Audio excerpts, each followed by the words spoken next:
This program is presented by Birch Gold Group, the precious metal IRA specialists.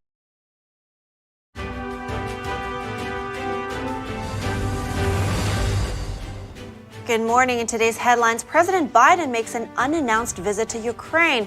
Find out more about his first trip to the war zone as president.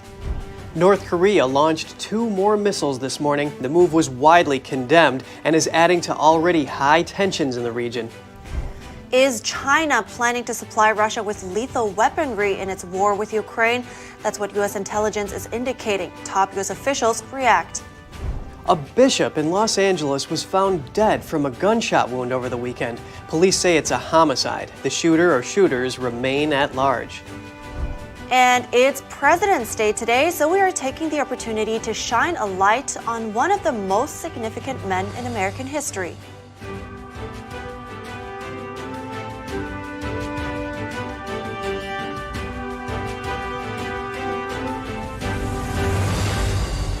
Good morning. Welcome to NTD. I'm Kevin Hogan.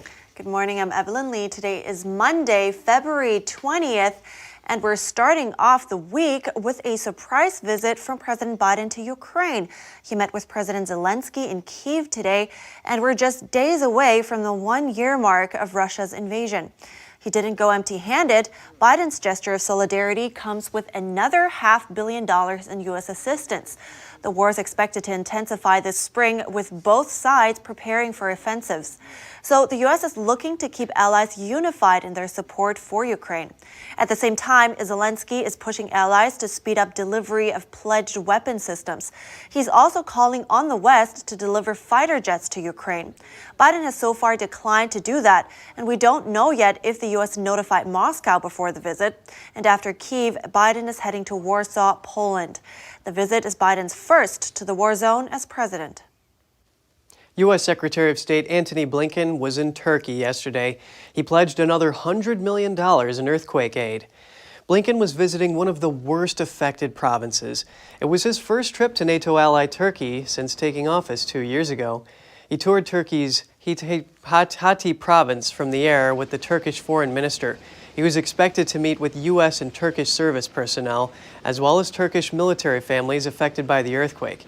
Here's Blinken on Sunday. This is going to be a long-term effort. The search and rescue, unfortunately, is coming to an end. The most important thing right now is to get assistance to people who need it, to get them through the winter, and to get them back on their feet. But simply put, the United States is here. Blinken says the additional aid includes $50 million in emergency refugee and migration funds. It also includes $50 million in humanitarian assistance. The earthquake has killed more than 46,000 people in Turkey and Syria. And Turkey wasn't the only item on Blinken's weekend agenda. The Secretary of State also had a message for China. He says providing arms and ammunition to Russia would be a serious problem. NTD's Daniel Monahan has more.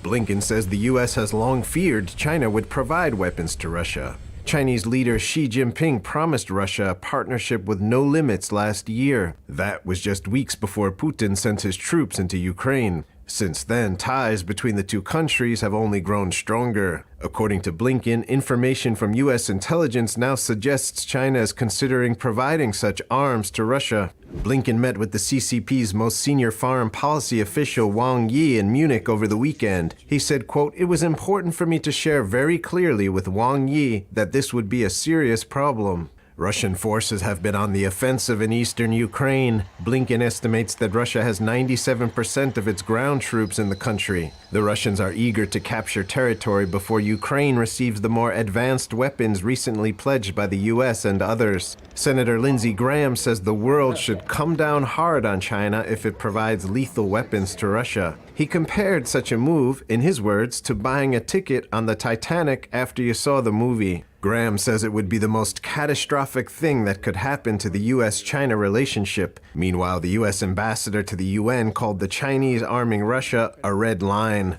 Daniel Monahan, NTD News.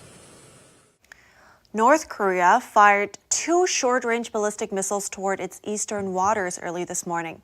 It followed other missile tests conducted on Saturday, to which the U.S. responded yesterday with joint air exercises that included South Korea and Japan. Here's NTD's Kos Temenes to tell us more. North Korea's most recent missile drills are the second in 3 days. The country's state-run television KRT released still photographs of its latest weapon test, which followed an intercontinental ballistic missile launch Saturday. The US, South Korea and Japan responded with joint air exercises on Sunday, which North Korea condemned as an invasion rehearsal. North Korea has threatened to take an unprecedentedly strong response to the drills.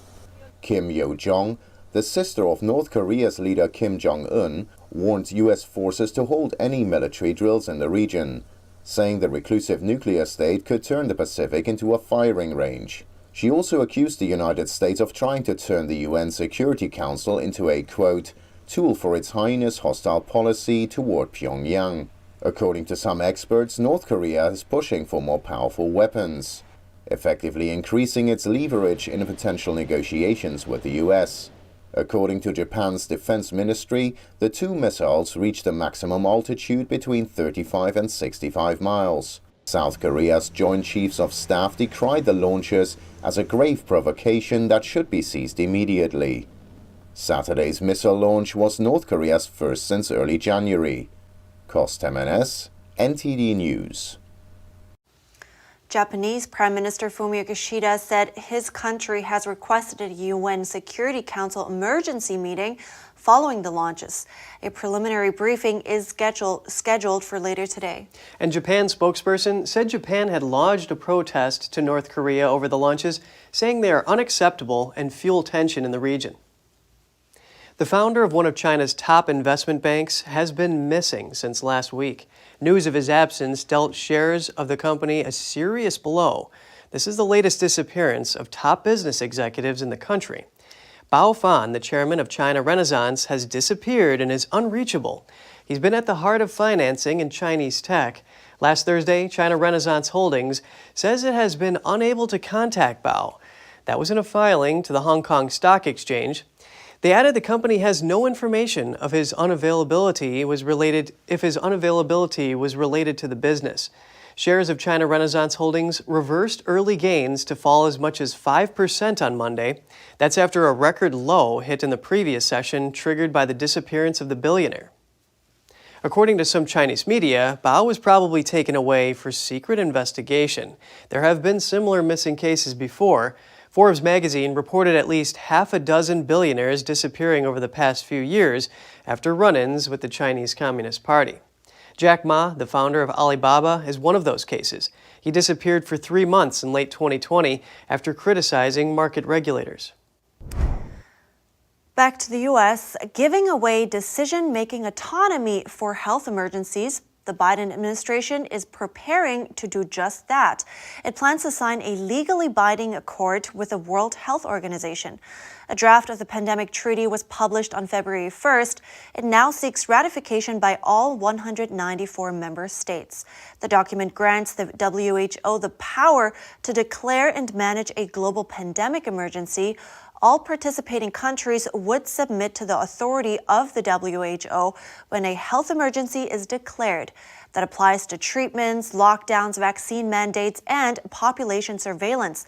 International law professor Francie Boyle says the initiative is fatally dangerous. He says it would set up a worldwide medical police state under the control of the WHO. New court motions filed by a January 6 defendant allege police and federal agents' involvement in the breach at the Capitol and doing more than trying to stop it. NTD's Jeremy Sandberg has more on the newly disclosed court documents. January 6th defendant William Pope of Topeka, Kansas, is defending himself against 7 criminal counts brought by federal prosecutors in February 2021. According to new court motions filed by Pope, 3 undercover Metropolitan Police Department officers joined the march of protesters up the northwest side of the Capitol before the breach. One of the motions states one of the officers pushed protesters in front of him to advance and urged them on.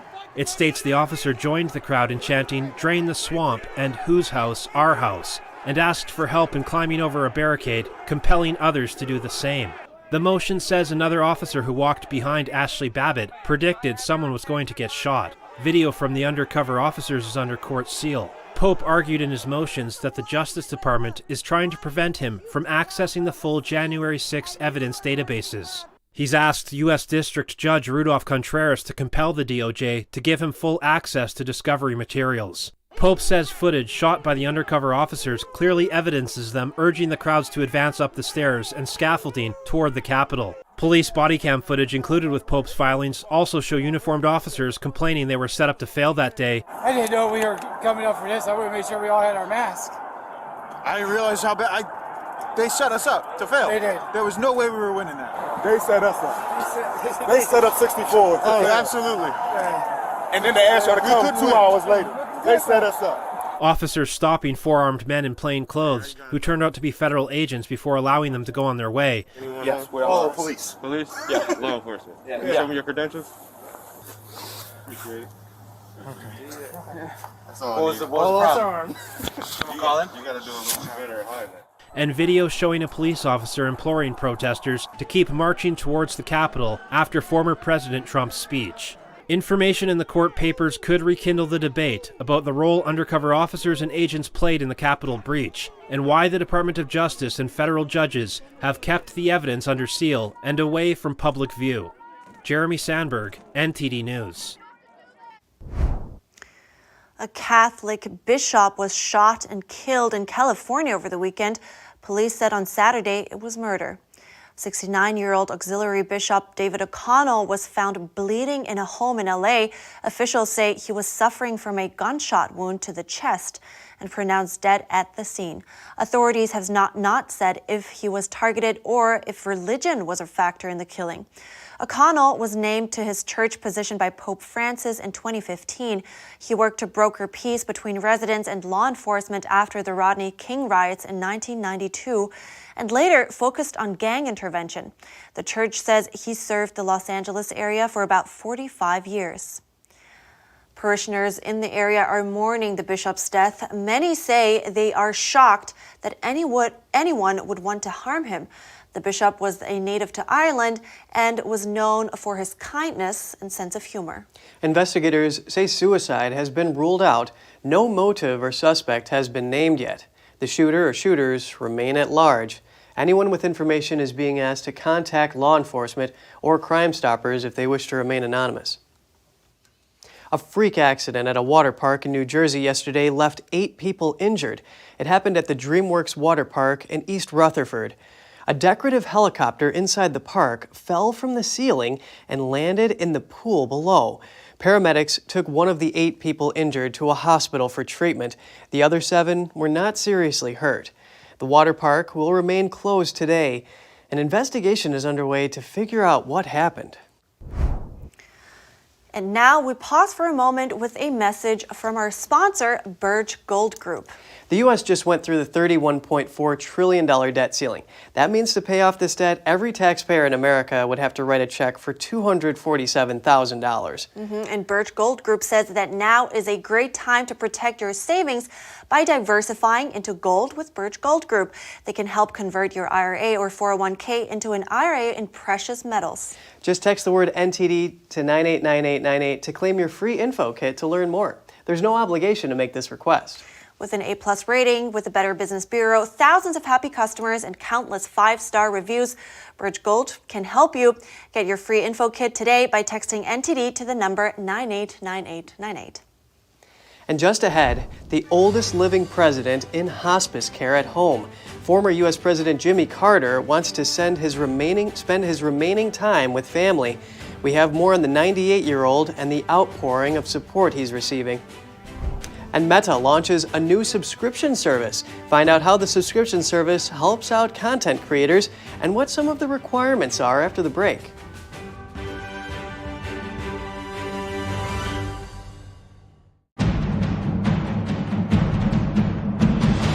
A performance that truly matters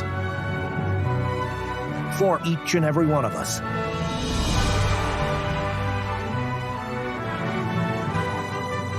This is what you've been waiting for. See it at least once in your lifetime. Get tickets now at shenyun.com.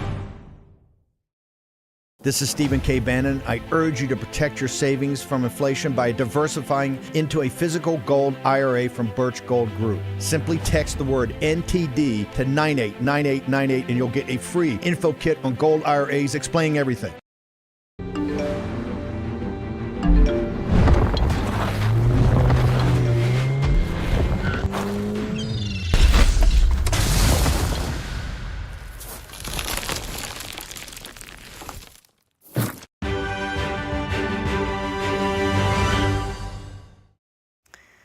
Welcome back. National reaction continues following the news that former U.S. President Jimmy Carter has begun receiving hospice care at his home.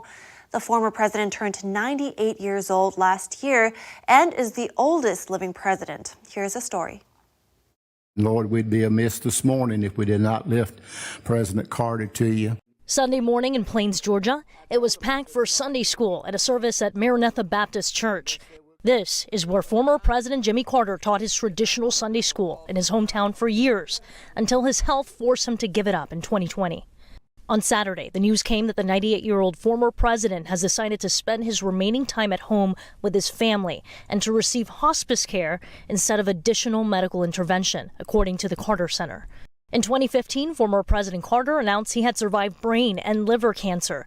In 2019, he had surgery for a broken hip and received 14 stitches after hitting his head. Then he was treated for a minor pelvic fracture before undergoing surgery to relieve pressure on his brain. I love you! In 2022, the Carters were seen out enjoying the 25th annual Peanut Festival Parade in Plains. They were seen riding in a red 1946 Ford convertible while waving at the crowd. Meanwhile, wishes for comfort and peace are pouring in on social media for the former president. Carter's grandson and former Georgia State Senator Jason Carter posted this tweet, saying in part he visited his grandparents and they are at peace. When I was sick, he sat with me for an hour. Whether you believe in his political persuasions or whatever you think, you know for a fact, being here, that they're genuine people that care. Meta Platforms announced it's testing a monthly subscription service yesterday. It's called Meta Verified. It would allow users to get a blue badge if they verify their accounts using a government-issued ID. The subscription bundle for Instagram and Facebook is launching later this week. It includes extra protection against impersonation. It will be priced starting at about $12 per month on the web or about $15 a month on Apple's iOS and Android. Meta's move into subscription service follows Twitter, which announced last month that Twitter Blue will be priced at $11 per month. Meta CEO Mark Zuckerberg says the company plans to launch several new products that would empower creators to be way more productive and creative. Meta Verified will roll out in Australia and New Zealand this week, with gradual launches in other countries to follow. You might soon be paying more money for a used car. Wholesale prices for used cars sold at auctions have risen sharply in the last few weeks. According to Manheim Auctions, prices jumped 4% in the last 2 weeks. That's an unusually large increase in such a short time period.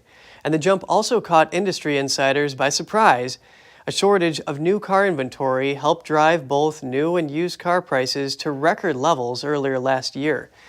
The busy selling season for used cars is only months away, and it's tied to when potential buyers get their tax refunds. Now dealers are scrambling to rebuild inventories, resulting in higher prices for used cars. A sculpture by renowned artist Jeff Koons was accidentally tipped over by a visitor last week. It smashed into a dozen of pieces. The famous balloon dog sculpture was valued at over $40,000. The piece was displayed at a contemporary art fair in Miami, Florida. The fallout of the incident was filmed by artist and art collector Stephen Gamson. It was posted on his Instagram account afterwards. The woman who knocked over the artwork was reportedly very sorry for the incident. A different type of Bigfoot has been found in the UK in an area called the Dinosaur Coast. It's a megalosaurus footprint. The one that's been discovered measures 3 feet in length. It's the largest of its kind. The 3-toed footprint is one of only 6 to be found in the area. Archaeologist Marie Woods, who made the discovery, says she can no longer tell people archaeologists don't do dinosaurs. Traditionally, geologists and paleontologists focus on dinosaur fragments. As a rule, archaeologists study ancient human artifacts. Coming up, it's President's Day today, and we speak to a special guest to honor one of the most significant figures in American history.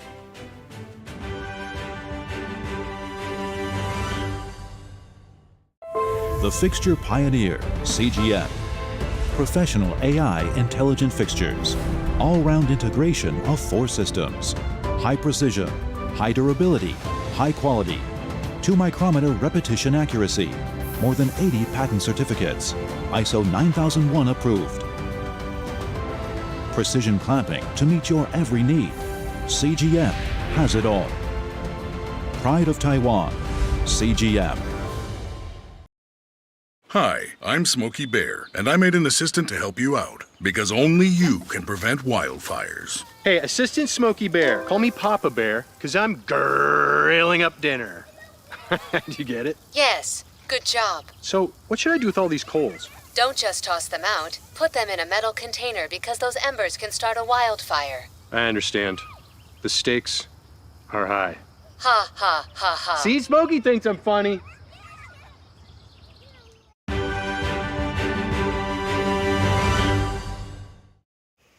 Good to have you back. It's President's Day today, so we are taking the opportunity to shine a light on one of the most significant men in American history. If you have watched Washington's Armor here on NTD, you will be familiar with our guest. I spoke to Willie Molina, who plays George Washington in the film trilogy. I found out how he prepared for the role and what he learned from the president and founding father in the process.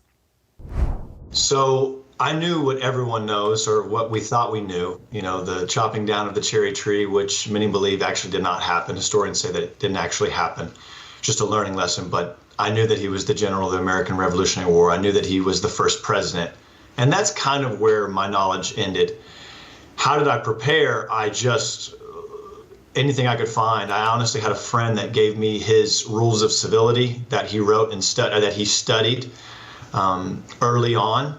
And I read anything I get my hands on. That same friend provided me with another book that was huge. It was a lot of his, a compilation of his journals. And online podcasts, videos, biographies, a couple of documentaries were actually really huge. And so in your research, did you come across anything that you think more people should know about? Absolutely. He was not classically trained. He was not classically educated like his brothers. So he took action steps to make up for that and then some, whether it be math, practical, tangible skills, agriculture. I think it's important to know that, there's some folks that, think it's either college or trade school or this, there is no cookie cutter right or wrong. And there are ways that we can, whether it's welding or whatever it is, he took his own action steps, and he became a surveyor because of the math skills, because of his horseback skills. He was able to become an incredible surveyor, actually the leading surveyor as a 19, 20-year-old in Virginia. That's how people knew him. That's how people respected his athleticism and his horsebacking, and he was able to mathematically, survey really well. And I think that's huge, that we all have a strength, we all have a purpose. And so finding that purpose and growing it and strengthening it, then you'll find a solid place, a solid standing in life. The other thing is his faith.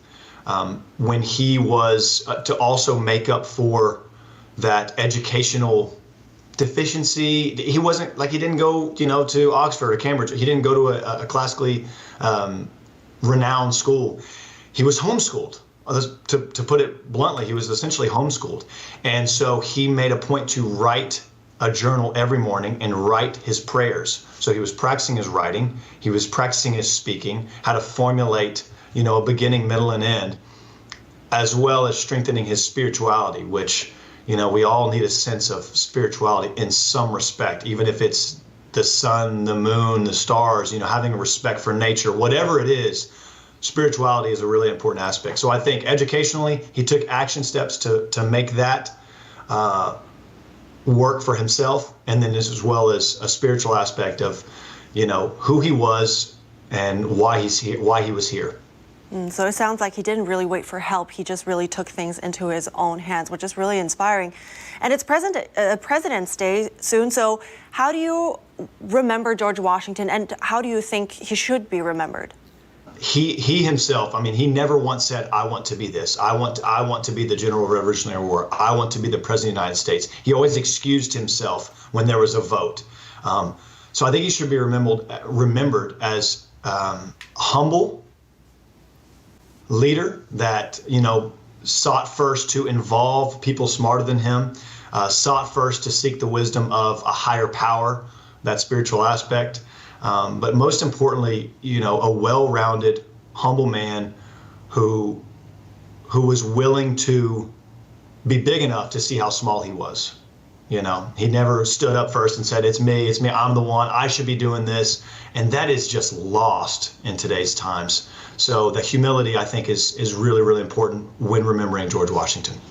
Very well put. Thank you so much, Willie Molina. Where can we catch you next? Is there anything coming up to look out for? Well, there's a few, and obviously Washington's Armor, we are having a live free showing on President's Day.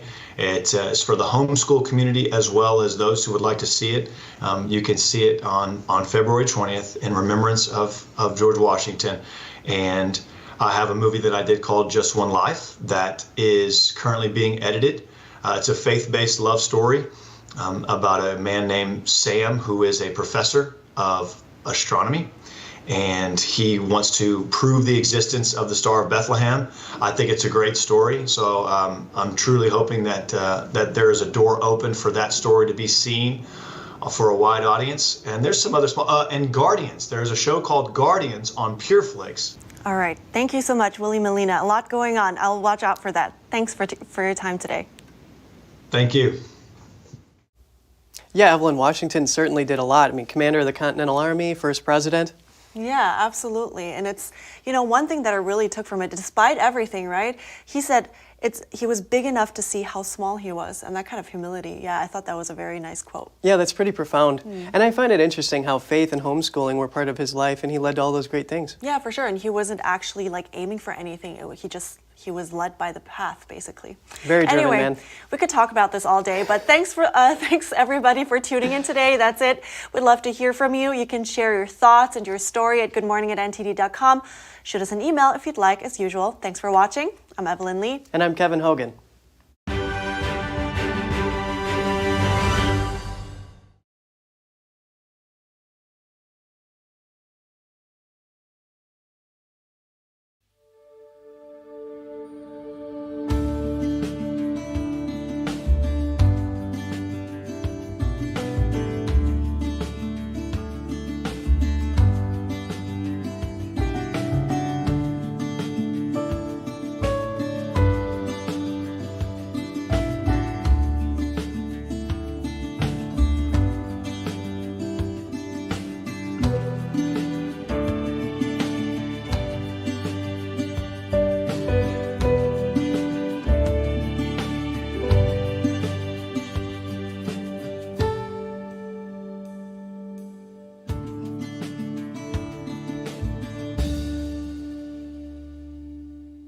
Thanks for watching us on YouTube. Did you know YouTube only keeps selective videos on its platform? So if you want to make sure you get the full picture, just subscribe to our newsletter.